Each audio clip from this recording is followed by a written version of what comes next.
Esta mañana, no sé, ya sé que yo soy nuevo por aquí, no me conocéis mucho, pero para los que se acuerden, os voy a hacer una pregunta, y es, ¿cómo suelo empezar yo los sermones? Ahí estamos, con una pregunta, incluso si se tercia, con dos. Entonces, esta mañana no va a ser menos, os voy a hacer una pregunta, y la pregunta esta es muy fácil. ¿Cuántos os habéis hecho propósitos de Año Nuevo? ¿Alguien ha hecho propósito de Año Nuevo? Sí, por ahí veo una mano, 2 manos, 3 manos, 4 manos, 5, 6, 7, 8, 9, 10... Bueno, en porcentaje no es mucho. Eso quiere decir que a lo mejor dice, ¿para qué me voy a hacer propósito de Año Nuevo si sé que a mitad de enero, principios de febrero, ya no los voy a estar cumpliendo? Puede ser así, pero es una época muy propicia para hacer este tipo de propósitos. Y os voy a hacer otra pregunta. ¿Os amenacé con preguntas? Pues vais a tener unas cuantas preguntas. ¿Cuántos de vosotros habéis hecho un resumen del año terminado? ¿Sí, también? Uno, más, 2, 3, 4, 5, 6... No, más no. Pero, bueno, que no suele ser lo habitual, ¿verdad? Hacer una recapitulación, a ver qué tal nos ha ido el año, a ver si los objetivos que nos habíamos marcado los hemos conseguido, los hemos cumplido, a ver si ciertas metas están conseguidas o dónde nos hemos quedado para retomar para el año siguiente. Vamos, en resumen, que estas fechas son muy propicias para hacer todo este tipo de listas. Unas listas que nos ayudan a estructurarnos la mente, nos ayudan a organizarnos mejor, nos ayudan a sacar conclusiones y nos ayudan a tomar decisiones. Y, como vosotros sabéis, estas fechas también todo el mundo hace listas. No sé si os suena la revista Forbes, donde se nos da la lista de los hombres y mujeres más ricos del planeta. Van dando durante todo el año, durante ciertos meses, esta información y a final de año sacan una lista con los más ricos de 2024. ¿Alguien conoce la plataforma Spotify? Me temo que sí, ¿verdad? Pues ahí la lista que hacen es los más escuchados, las canciones más escuchadas, los podcasts más escuchados, los audiolibros más escuchados, y así, pues, hacen un resumen de lo que ha sido el año en esta plataforma. YouTube también hace lo mismo, los vídeos más virales, los vídeos más vistos. En España tenemos un organismo que lo que hace es analizar cuáles han sido los medios de comunicación más consumidos con más audiencia. Este estudio se llama el Estudio General de Medios y lanza varias oleadas a lo largo del año y a final de año dice, pues en Internet lo más visto o las páginas más visitadas han sido estas. Estos han sido los periódicos más consultados. Estas las radios más escuchadas. Y qué decir tiene de los estudios demoscópicos, aquellas entrevistas que dan mucha información. ¿A qué político votarías? ¿Cuáles son tus hábitos de consumo? ¿Cuáles son tus aficiones? Y muchas otras cosas. Listas, listas, listas, clasificaciones. Estamos en ese momento del año en el que todo se clasifica, todo se lista, todo se resume. Y es verdad que estas listas son muy útiles porque si tú ves los 5 libros más leídos, las 5 canciones más escuchadas, los 5 vídeos más vistos, te podrás dar una ligera idea de hacia dónde va nuestra sociedad. Hace pocos años el libro más comprado fue uno de una autora que posiblemente dentro de 5 o 10 años la veamos recogiendo el Premio Nobel de Literatura. No sé si os suena Belén Esteban. Pues su libro fue el más vendido. Pero si esto os parece broma, si os vais a la lista de las canciones más escuchadas, pues tenemos Papi, Papi, no sé qué, o sea, canciones que dices, ¿hacia dónde va nuestra sociedad? ¿Hacia dónde vamos? Y hoy, esta mañana, yo lo que quería es decir, bueno, vamos a arrimar el ascua a nuestra sardina y vamos a ver si podemos hacer una clasificación cristiana. ¿Se os ha ocurrido hacer alguna vez? Todos tenemos, yo sé que todos tenemos nuestra lista más o menos de los versículos que más nos gustan, nuestros versículos favoritos, ¿verdad que sí? También tenemos, sin falta de coger un papel y un boli, la lista de los himnos que más nos gustan. Estoy convencido que todos de nosotros tenemos un tema bíblico preferido. Hay algunos que les gusta más la poesía y son los salmos, hay otros que les gusta más la historia y puede ser Reyes o Crónicas, hay otros que les gusta más la profecía y puede ser Daniel o Apocalipsis. También es posible que incluso en nuestra memoria tengamos aquellos libros cristianos fuera de la Biblia que nos gustan, que nos han hecho bien. Pues yo no sé si Encuentros del Pastor Badenas, si El Camino a Cristo de Ellen White. Todos tenemos una pequeña lista de nuestras preferencias. Y sería bueno, sería positivo analizar esta lista cada año. Porque es verdad que somos muy fieles. Mi versículo favorito de la Biblia de todos los tiempos es este. Y ese es el top 1 inamovible. Pero depende de cómo nos haya ido el año, seguro que ha habido otros versículos en los que en otros momentos de nuestra vida no hubiésemos reparado y que ese año sí que hemos prestado más atención a ese versículo. Si estamos pasando alguna enfermedad, posiblemente sean versículos de promesas, versículos de sanidad, versículos de confianza. Si estamos pasando problemas económicos, posiblemente esos versículos son los que nos dan la confianza en que Jesús proveerá, que no nos preocupemos. Seguro que vemos pasajes bíblicos con ojos diferentes. Y lo mismo pasa con los personajes bíblicos. ¿Tenéis algún personaje bíblico favorito? Los personajes bíblicos yo creo que sí que cambian. De pequeños, los niños solemos querer ser como Sansón. Fuertes, ganar a todo el mundo. Cuando te haces adulto y ves la historia de Sansón, dices, hombre, a lo mejor tampoco me apetece tanto ser Sansón. Y las niñas normalmente queréis ser Esther, una reina, ¿verdad? Lo que pasa que si tú ves las cosas que ella tuvo, por las que tuvo que pasar para convertirse en reina, dices, pues a lo mejor hubiese preferido otro personaje bíblico. Así que os propongo esta mañana que hagamos una clasificación. Y una clasificación de milagros. ¿Cuál será el milagro?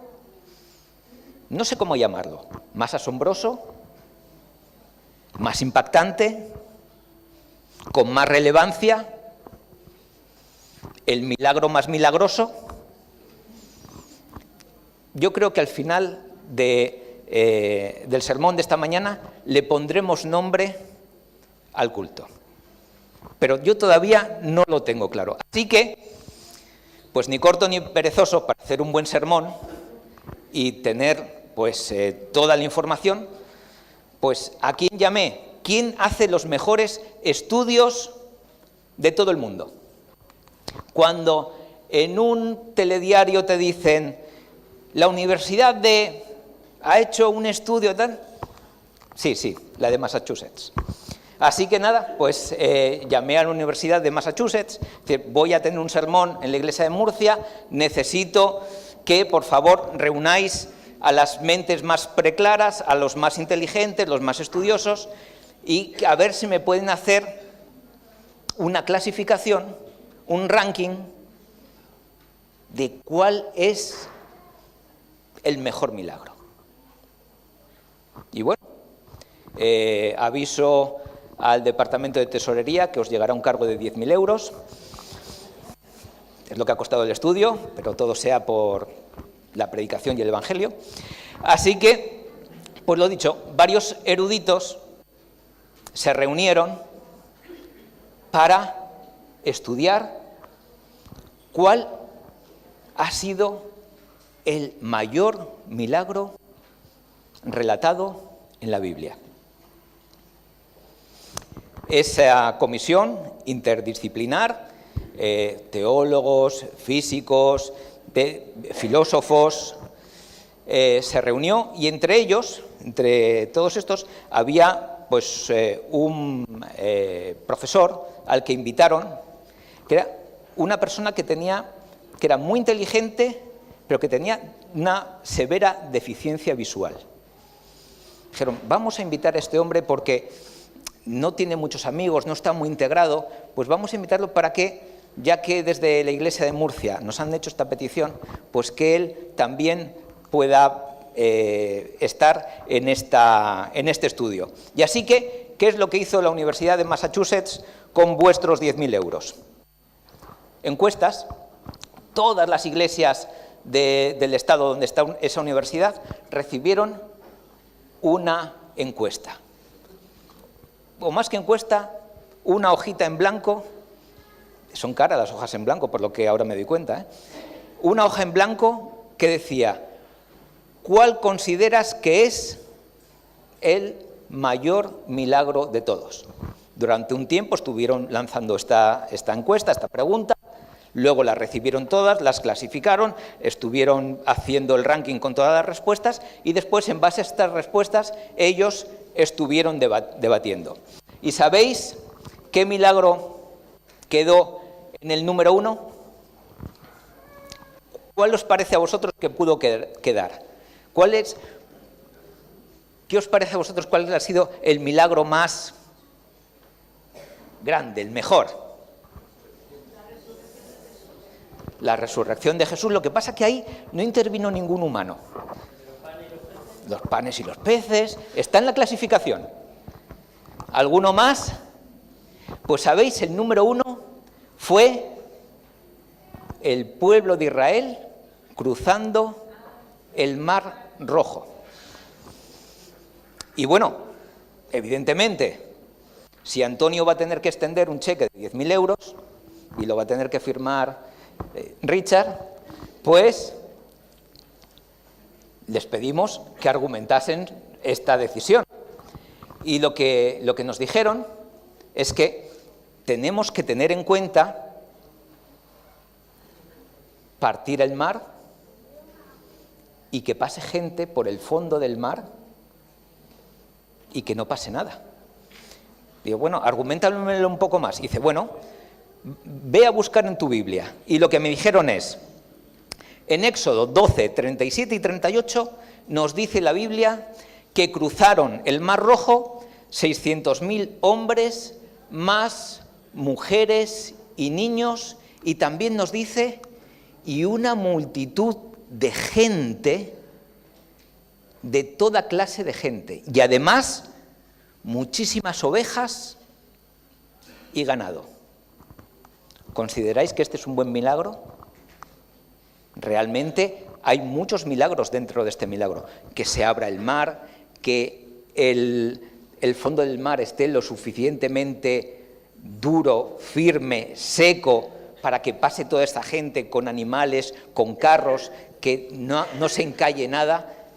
Digo, pues en realidad sí. Dice, estimamos que en ese milagro, por ese milagro pasaron entre 1,5 millones y 3 millones de personas. Bueno, está muy bien justificado. Dijeron, en el top 2, este no me lo esperaba, os lo tengo que confesar, en el top 2 está cuando Elías hace descender fuego del cielo. ¿Os acordáis? En el Monte Carmelo, Elías con los 400 profetas de Baal, rodeado de pueblo, pues lo que hacen es construir un altar, poner la leña, poner el animal a sacrificar, llenarlo todo de agua, y Dios en un momento dado manda ese fuego del cielo que lo consume todo. Así que este consideramos que es el segundo milagro, mejor. Pero ahí hubo disensión. Sabéis que los tribunales, cuando se reúnen en sala, votan para emitir sentencia. Y cuando no se logra la unanimidad, los magistrados tienen la prerrogativa de hacer lo que se llama un voto particular. El voto particular no cambia la decisión de la sentencia, pero deja constancia de una opinión contraria. Y este milagro no tuvo la unanimidad. Y así que los físicos, los entendidos en temas del universo, del espacio, dijeron, os estáis equivocando. ¿Sabéis cuál podría ser incluso top 1 de los milagros? Cuando Josué pidió a Dios que el sol se parase. Sé que no tiene mucho marketing este milagro. Sé que posiblemente no se nos hubiese ocurrido. Pero, ¿imagináis las consecuencias de que el sol se pare? En realidad la que se para es la Tierra. El movimiento de rotación sobre su eje. Sabéis que la Tierra gira sobre su eje a miles de kilómetros por hora. El parar la Tierra significa la destrucción total de nuestro planeta. Y se paró el sol y Josué y su ejército pudo ganar esa batalla contra los gabaonitas. Y los astrónomos dijeron, pero todavía hay más. ¿Os acordáis del rey Ezequías? ¿Os acordáis que cuando enfermó pidió ser sanado y después, además, pidió una prueba de que había sido sanado? ¿Qué es lo que pidió? Que el sol retrocediese 10 grados en su sombra.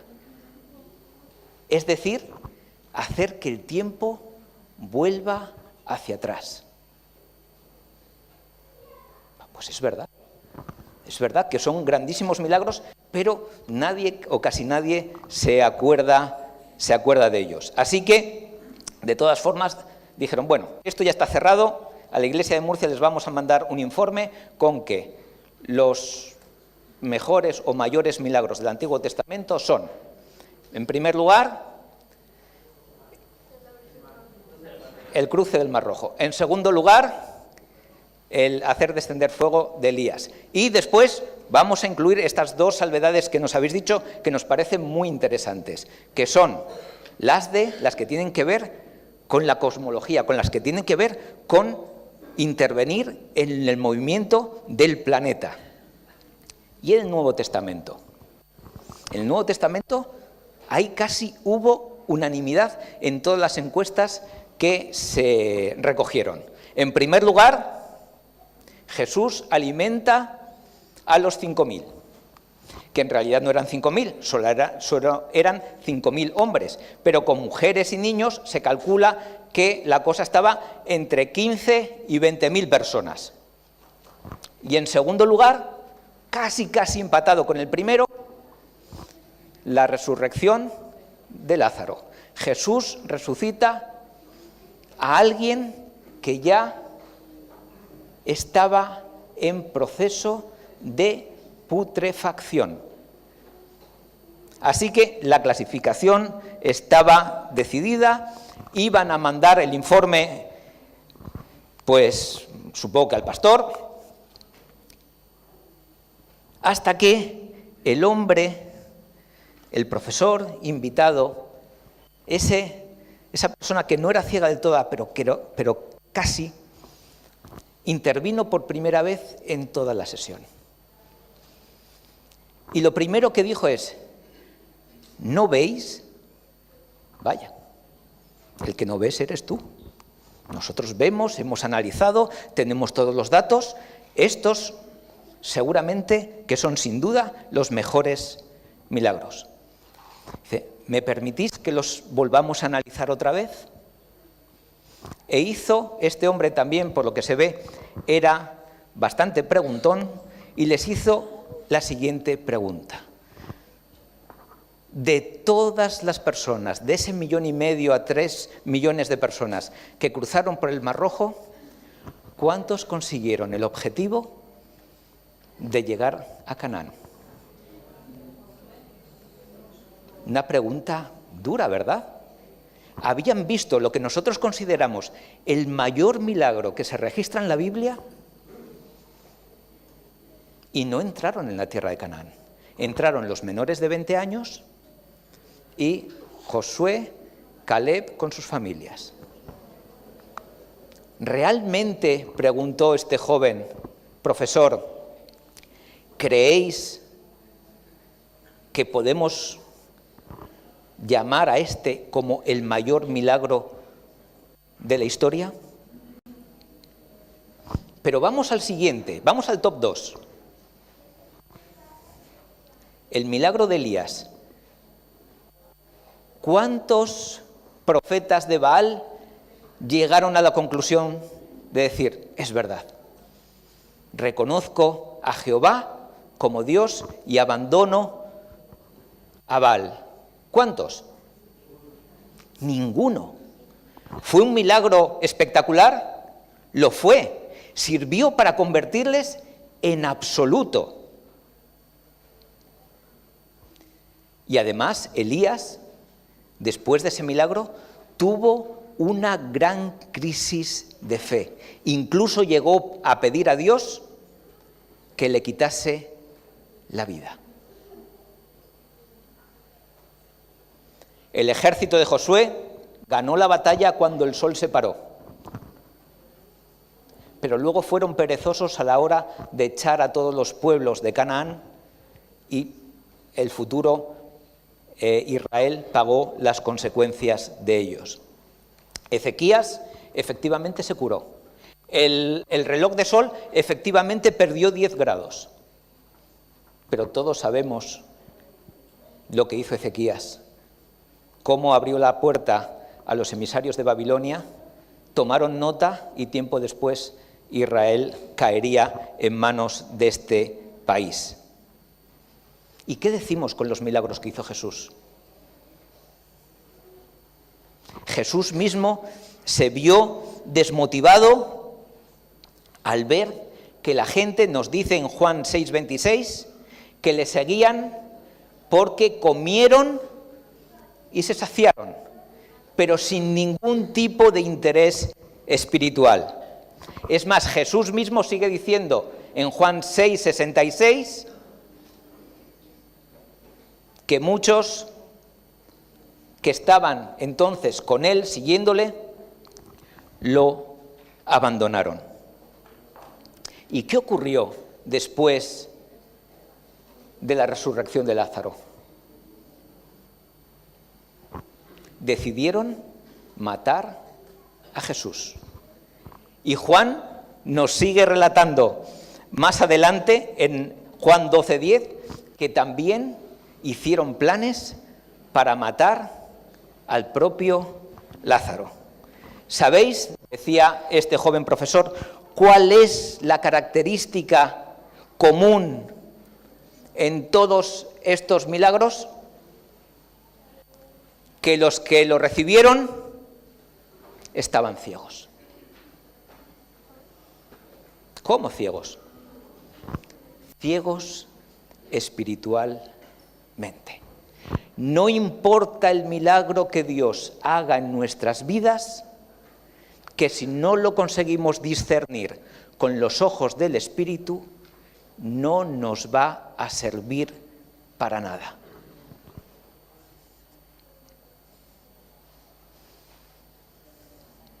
El pueblo de Israel le venía muy bien huir, le venía muy bien salir de la esclavitud, pasar el Mar Rojo para escapar del faraón, pero no reconoció ni se entregó al Dios que había abierto ese mar, que después les proveyó durante su tránsito por el desierto. Y cuando llegaron a los límites con Canaán, Cades Barnea, decidieron no ingresar porque la gente de allí era alta y porque había grandes muros. ¿Los muros de piedra son más grandes que abrir un mar? ¿O que derrotar al mayor ejército conocido en ese momento, que era el ejército egipcio? Cuando no discernimos con el Espíritu, nos equivocamos siempre. Y el resultado es la muerte. Y toda esa generación murió sin poder pasar a Canaán. Ante el milagro de Elías, los profetas de Baal decidieron que no valía la pena. A pesar de las evidencias, ellos decían, estamos en buena situación, comemos de la mesa de Acab y de Jezabel, no vamos a cambiar. ¿Cuál fue la consecuencia? Perdieron la vida, no solamente la espiritual, sino ese mismo día también la física. Como comentábamos antes, con la parada del sol se ganó esa batalla, pero sin duda se perdió la guerra porque se dejaron muchos pueblos sin eliminar y luego esos pueblos fueron los que hicieron que el reino de Israel se perdiese. He comido y estoy saciado. Hagamos a Jesús rey, que Él nos provea, pero de entregar mi corazón, nada. ¿Y cuál es la consecuencia de no entregar nuestro corazón a Jesús? La muerte. He visto uno de los mayores milagros que se puedan hacer, que es resucitar a alguien en estado de incipiente putrefacción. Reconozco que esto solo puede venir de Dios, pero primero está mi estatus, primero está mi riqueza, primero están mis intereses y no reconozco al autor de este milagro. ¿Cuál es la consecuencia? La muerte. La ceguera espiritual solo trae muerte. La segunda, la definitiva, la eterna.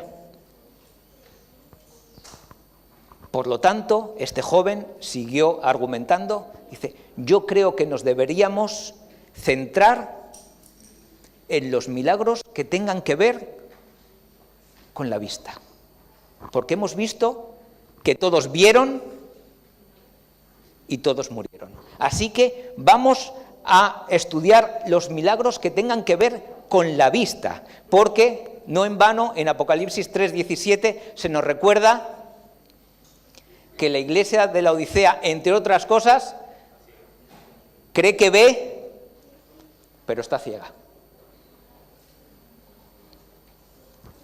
Así que vamos a ver, él propuso 4 milagros que están en el Nuevo Testamento que tienen que ver con la vista. Y 4 milagros que yo estoy por casi asegurar que no hubiésemos reparado en ellos. Y son 4 milagros un poco raros, porque se producen en pareja, se producen 2 y 2, en 4 personas diferentes, pero que 2 estaban en el mismo sitio y en el mismo sitio y a la misma hora, y otras dos que están también esas personas en el mismo sitio y a la misma hora en otro momento diferente.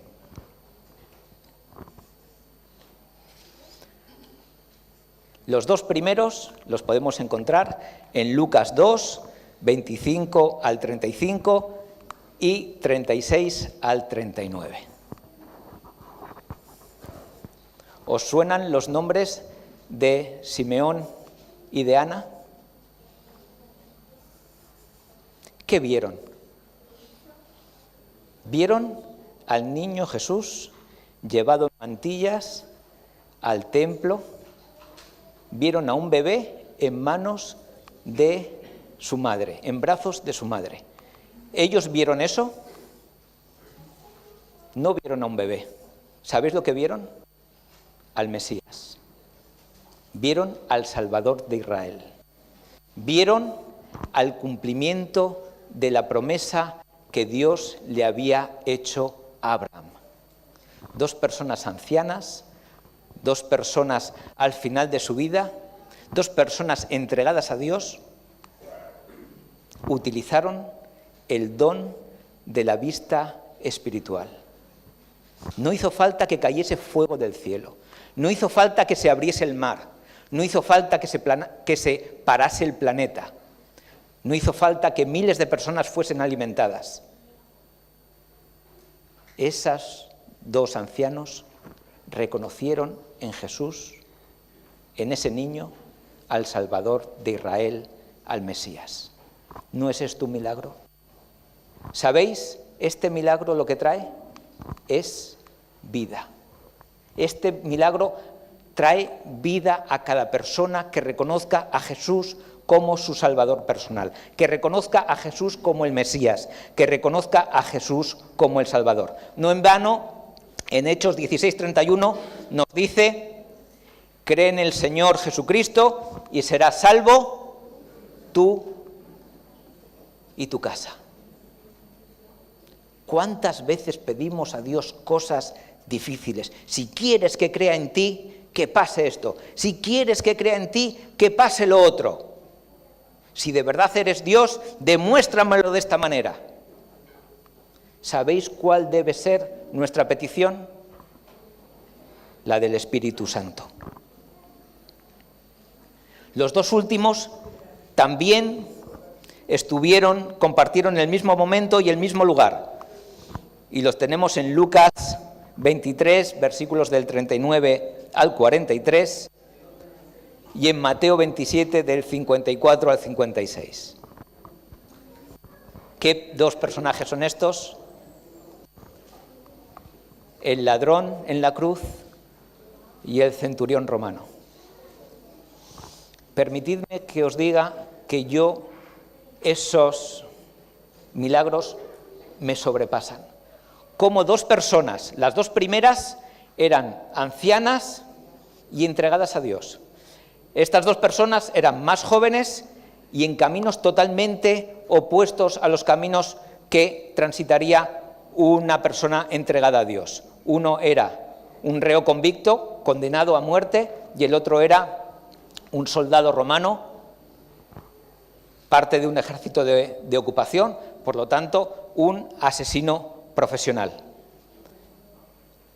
¿Cómo pudieron ellos contemplar a un hombre que estaba crucificado, desnudo, golpeado, humillado, que estaba siendo insultado por los líderes espirituales del pueblo judío? ¿Cómo pudieron ver en ese hombre al Hijo de Dios? Por el Espíritu Santo. ¿Cómo miramos nosotros? ¿Cuál es nuestra mirada? ¿Qué buscamos? Si buscamos la fama, si buscamos la gloria terrenal, haremos como los sacerdotes. Por lo tanto, este joven dijo: sin duda, no hay mayor milagro que el de la vista, que el de la vista espiritual, el de ver las cosas con los ojos del Espíritu, ver nuestros propios problemas a través de los ojos del Espíritu, ver nuestro tránsito en esta vida con los ojos del Espíritu. Porque esto es lo que nos trae vida eterna. Y la verdad es que todos estuvieron muy impactados con la historia de este joven. Y le preguntaron, ¿cómo has llegado a esta conclusión? ¿Cómo has podido ver algo que nosotros no habíamos visto? Y el joven contó su historia. Dice que cuando estaba en sus primeros años de universidad, a este joven le detectaron un tumor cerebral que le privó de la vista. Su carrera era brillante, sus notas eran las mejores y él pensaba que todo su mundo se venía abajo. Y comentaba este chico que en vísperas de la operación su madre oraba pidiendo a Dios por su hijo. Y él estaba completamente enfadado con Dios. ¡Qué injusto! Soy un buen muchacho, soy un buen estudiante, soy un buen cristiano. No es justo que me esté pasando esto a mí ahora. Y cuando escuchaba a su madre orar, le decía, no ores, ¿por qué estás orando? ¿No ves que todo es inútil? Y la madre le respondió, no solamente oro para que recuperes la vista, sino que oro para que puedas ver más allá, para que puedas ver más profundo, para que puedas ver con los ojos del Espíritu. ¿Y sabéis? Este joven dijo, y Dios escuchó a mi madre. Apenas recuperé la vista, apenas puedo ver sombras, pero os aseguro que puedo ver más allá. Os aseguro que puedo ver más profundo. Os aseguro que puedo ver con los ojos del Espíritu. Y os aseguro que Dios actúa de una manera suave, de una manera discreta, que no le hace falta grandes milagros para transformar vidas. Muchas veces los protagonistas, como hemos visto esta mañana, de los grandes milagros, murieron porque no les fueron de provecho. Y sabéis, este joven en su desesperación, este joven en su lucha, este joven rebelde contra Dios por aquello que le estaba pasando, decía, cuando me estaba recuperando de mi operación, me ponía la Biblia, ya no la podía leer y todavía no sabía braille, me ponía la Biblia en audio para escuchar porque yo tenía que encontrar una respuesta, yo tenía que encontrar por qué me estaba pasando esto a mí. Y me encontré con estos dos textos con los que vamos a cerrar la meditación de esta mañana, y os invito a buscarlo en vuestras Biblias porque los vamos a leer.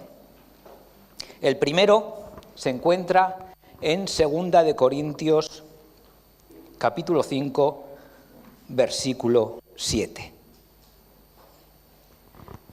Porque andamos por la fe, no por la vista.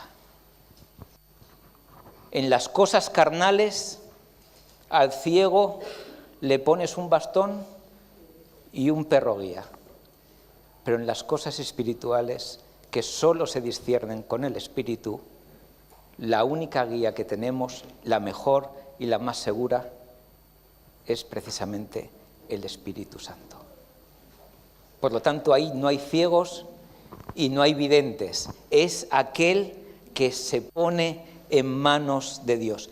Cuando encontré este texto, me puse a llorar y lo comprendí todo. Y me di cuenta que Dios efectivamente había contestado a mi madre, que me había dado la visión, no la había perdido. Yo antes era un promedio, hacía lo que se esperaba de mí. Era buen hijo, se esperaba de mí. Era buen cristiano, se esperaba de mí. Era un buen estudiante, tenía las capacidades, se esperaba de mí. seguramente yo en esta vida estándar, en esta vida de hacer lo que se espera de mí, no me hubiese salvado, porque todo lo que hacía lo hacía con mis propias fuerzas, lo hacía por mí mismo. Ahora que no veo, me doy cuenta que el camino no depende de mí, que el camino depende de estar asido a las manos de Jesús, porque el camino no es por vista, sino por fe. Y el segundo texto que movieron a este joven se encuentra en el libro de Apocalipsis, capítulo 22, versículos 4 y 5. Y dice así: verán su rostro y su nombre estará en sus frentes. Allí no habrá más noche y no necesitarán luz de lámpara ni luz del sol, porque el Señor Dios los alumbrará y reinarán por los siglos de los siglos. Qué promesa es ver a Dios cara a cara, que no nos haga falta luz porque es su gloria la que nos ilumina. Y esta es la promesa que este joven dice: yo sé que voy a ver. Y voy a ver lo mejor que se puede ver, que es a Jesús cara a cara. Y es mi invitación para vosotros esta mañana.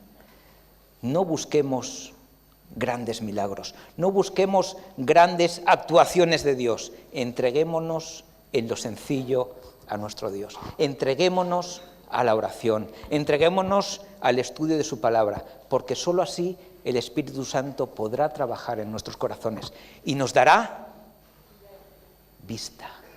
vista para ver lo importante. Lo importante no es tu enfermedad, lo importante no es tu falta de trabajo, lo importante no son tus problemas familiares, que lo son, pero no son lo importante, lo absoluto. ¿Sabéis cuál es lo importante? Vuestra salvación, mi salvación. Porque en el cielo, en la tierra nueva, no va a haber más enfermedad, no va a haber más escasez, no va a haber más guerra, no va a haber más problemas. ¿Sabéis? Todas las personas a las que Jesús resucitó volvieron a morir. Todas las personas a las que Jesús sanó también murieron. Todas las personas que se alimentaron volvieron a tener hambre y al final de sus vidas también murieron. Esos milagros son circunstanciales y Dios nos invita a un milagro mayor, a un milagro trascendental, a un milagro de renovación de nuestro corazón. Por eso os invito a que en este 2025 nos hagamos el propósito de que esté en nuestro primer lugar de la Biblia